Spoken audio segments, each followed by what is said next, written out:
अस्सलाम वालेकुम dear students. आज की वीडियो में हम डिस्कस करेंगे सिनोनिम और एंटोनिम के बारे में। ये बहुत ही इंपॉर्टेंट टॉपिक्स है जो इंग्लिश में हमें वोकैबुलरी बैंक को बढ़ाने में मदद देती है। तो हम क्या करेंगे, इनको गौर से पढ़ेंगे और एग्जांपल्स भी डिस्कस करेंगे। आप उनसे रिक्वेस्ट ये है कि आप चैनल को सब्सक्राइब करें और बेल का आइकन भी दबाएं। अभी हम स्टार्ट करते हैं। What are synonyms? So synonyms चीज़ क्या है वो देखेंगे। एक पहला चीज़ आप लोगों को बताऊंगा, इसका एक मिस प्रोनाउंसिएशन किया जाता है, यानी साइनोनिम्स कहते हैं, सिनोनियम्स समथिंग इस तरह की मिस प्रोनाउंसिएशन करते हैं। तो इसका जो है करेक्ट प्रोनाउंसिएशन है सिनोनिम। ठीक है, सिनोनिम। तो ये इसका करेक्ट प्रोनाउंसिएशन है। Definition: synonyms are words that have the same or similar meanings. Synonym same से, देखो सेम और सिनोनिम ये आप लोगों ने ट्रिक है याद करने का आप लोगों के लिए। तो सिनोनिम और सेम यानी वो वर्ड्स जो सेम मीनिंग देते हैं उनको हम क्या कहेंगे, synonyms of each other.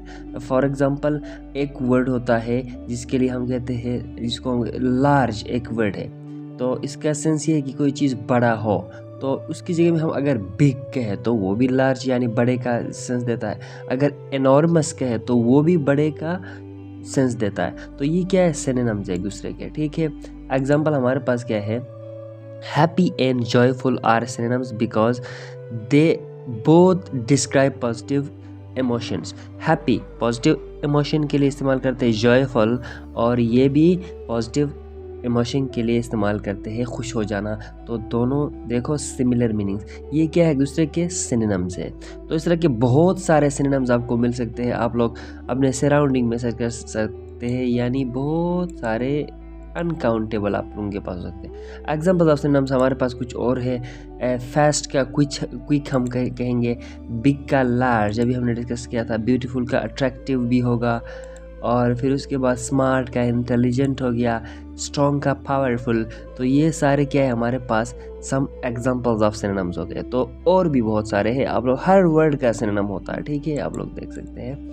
What are synonyms, sorry why are synonyms important, यानी ये चीज़ें इम्पॉर्टेंट क्यों है, ये भी तो एक गौर करने की बात है कि सिनोनिम्स हम पढ़ते क्यों हैं, एंटोनिम्स हम पढ़ते क्यों हैं। ठीक है, अवॉइड रेपिटेशन। सबसे पहला चीज़, सिनोनिम्स क्या करते हैं, रेपिटेशन को अवॉइड करते हैं। Using synonyms helps avoid repetition of the same word multiple times. For example आप जब बोलते हैं तो आप एक ही वर्ड को बार बार यूज़ करते हैं, तो फिर क्या हो जाता है, वो चीज़ रेपिटेशन और आपके बातों में जो जायका कम हो जाता है। तो जब आप बात करते हैं डिफरेंट वर्ड्स को यूज़ करके सेम टर्म के लिए, तो क्या हो जाएगा, आपके जो रिपीटिशन है वो अवॉइड हो जाएगा और उसके साथ साथ आपके बातों में थोड़ा मिठास पैदा हो जाएगा। Enhance writing, they make your language more varied and interesting.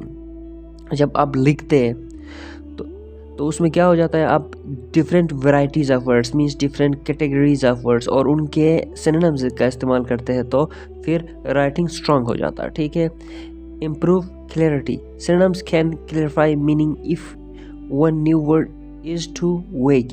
Means उसमें ये होता है कि क्लैरिफाई यानी वजाहत ज़्यादा हो जाता है। अगर आप कोई नई वर्ड यूज़ करते हैं तो एक चीज़ के बारे में डिस्कस करते हैं, अगर किसी को वो चीज़ समझ नहीं आई है तो आप दूसरा वर्ड इस्तेमाल करते हैं उसी के लिए, तो फिर वो क्लियर हो जाएगा। व्हाट आर एंटोनिम्स, यानी एंटोनिम्स क्या है। Definition: antonyms are words that have opposite meaning, यानी अपोजिट मीनिंग्स वाले वर्ड्स को एंटोनिम्स कहते हैं। एग्जाम्पल हमारे पास है, hot and cold are antonyms because they represent opposite temperature। तो इसलिए इनको क्या कहेंगे हम, एंटोनिम्स। यानी हर वर्ड का एक अपोजिट मीनिंग होता है, तो अपोजिट तमाम अपोजिट्स को हम एंटोनिम्स कहते हैं। फॉर एग्जांपल अप का डाउन हो गया, बिग का स्मॉल हो गया, लाइकवाइज हमारे पास हर चीज़ का होता है। ठीक है, नेक्स्ट हमारे पास जो चंद एग्जांपल्स हैं एंटोनिम्स के। Happy not equal to sad means ये इसका अपोजिट मीनिंग है। ठीक है, लाइट का डार्क, देखो हमारे पास इजी का डिफिकल्ट, स्ट्रॉन्ग का वीक और रिच का पुअर। तो ये थे हमारे पास examples. Next, why are antonyms important, यानी एंटोनिम्स इंपॉर्टेंट है क्यों है? एक्सप्रेस कंट्रास्ट को एक्सप्रेस करता है। Antonym help show contrast between ideas making writing more dynamic.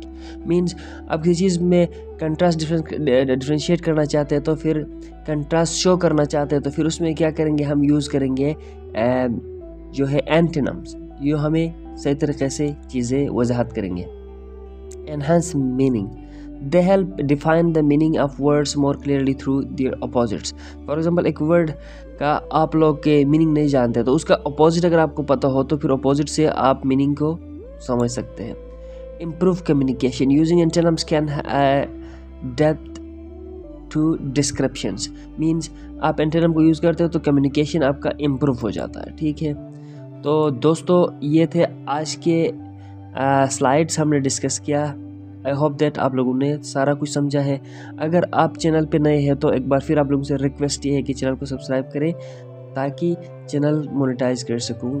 और थैंक यू सो मच, आप लोगों ने वॉच किया। अल्लाह हाफिज़, अल्लाह निगहबान।